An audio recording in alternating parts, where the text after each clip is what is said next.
Hello friends, welcome है आप सबका इस वीडियो में। हम बात करेंगे इलेक्ट्रिसिटी बिल की सेविंग के बारे में, स्प्लिट और विंडो टाइप एसी के बारे में, उनमें क्या डिफरेंस होता है और इन्वर्टर और नॉर्मल एसी में क्या डिफरेंस होता है। तो जो आप स्क्रीन पर देख रहे हैं कि एलजी का विंडो टाइप इन्वर्टर एसी है, ये मैंने लास्ट ईयर परचेज़ करा था। मैं इसका भी कंप्लीट रिव्यू दूंगा आपको। ये इसकी स्पेसिफिकेशंस हैं।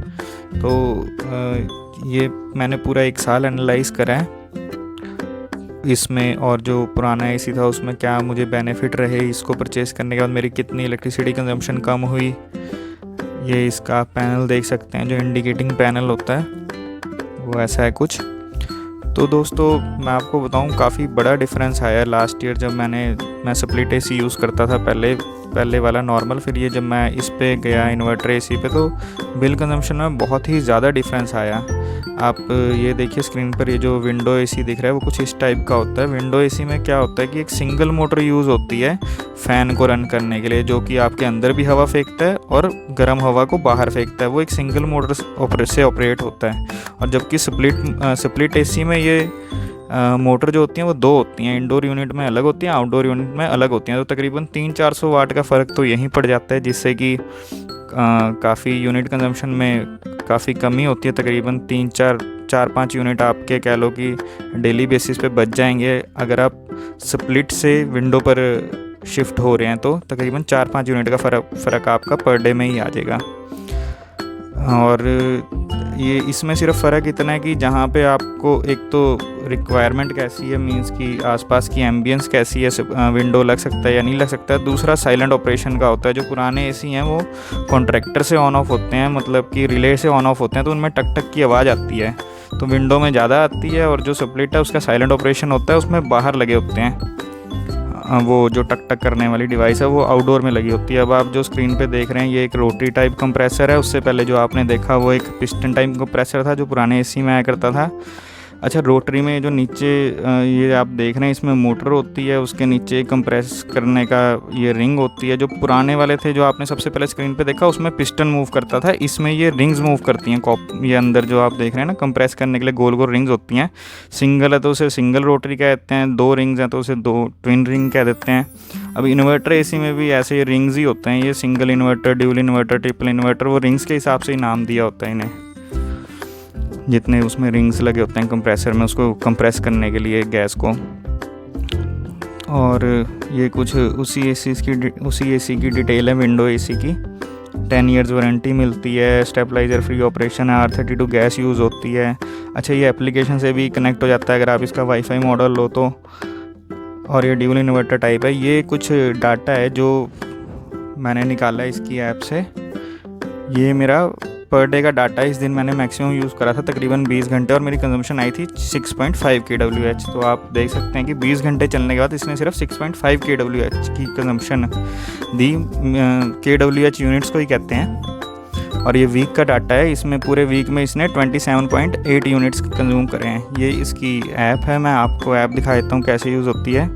ये थिंक नाम से ऐप है। जब उसको हम ओपन करेंगे तो कुछ ऐसा इंटरफेस आपको मिलेगा। ये पावर बटन आप ऑन करेंगे तो एसी ऑन हो जाएगा, वाईफाई से कनेक्टेड है। तो यहाँ से टेम्परेचर आप प्लस माइनस कर सकते हैं, जो भी आपने सेट करना है।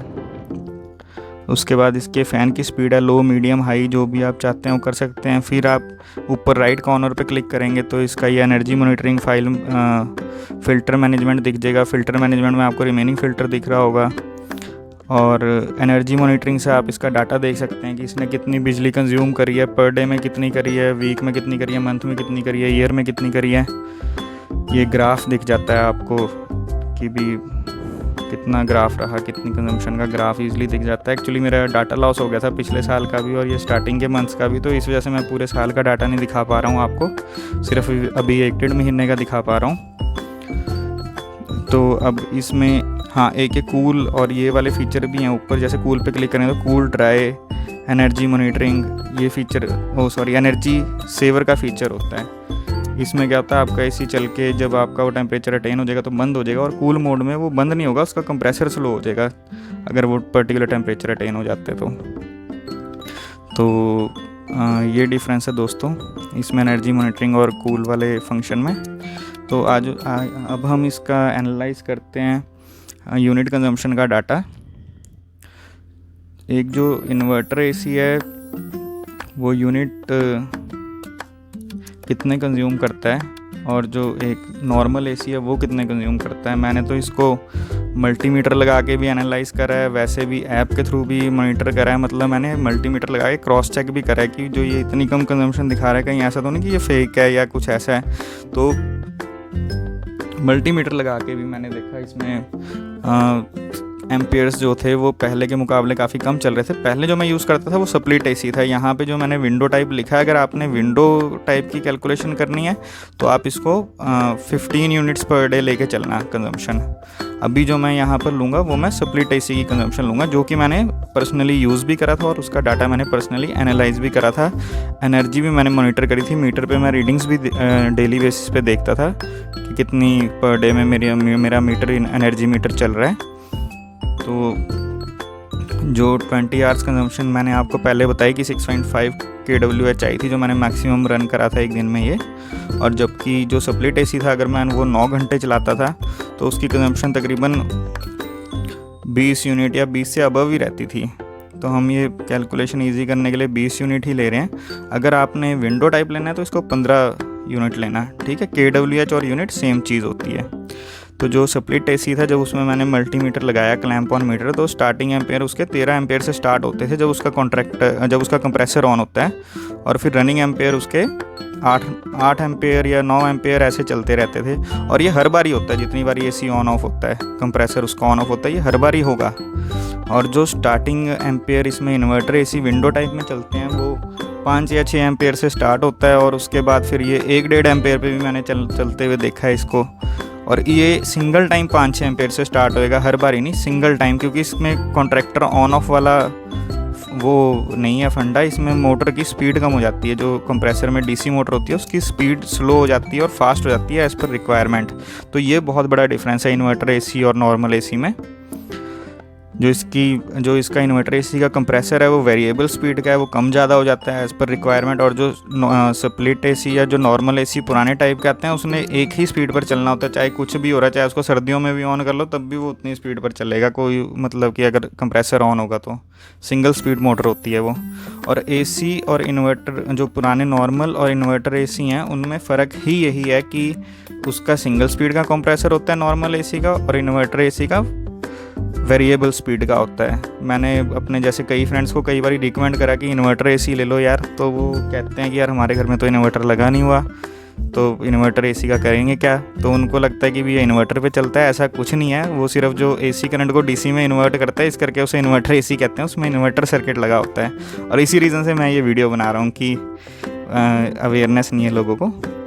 अच्छा, ये जो अब आप देखो इसमें सेविंग यूनिट्स जो हैं पर डे वो 15 kWh के आगे, जब दोनों का हमने कंपैरिजन करा तो सेविंग पर मंथ हमारी आ गई। जब हम 15 यूनिट्स को 30 दिनों से मल्टीप्लाई करेंगे तो तकरीबन 450 यूनिट की सेविंग आ गई।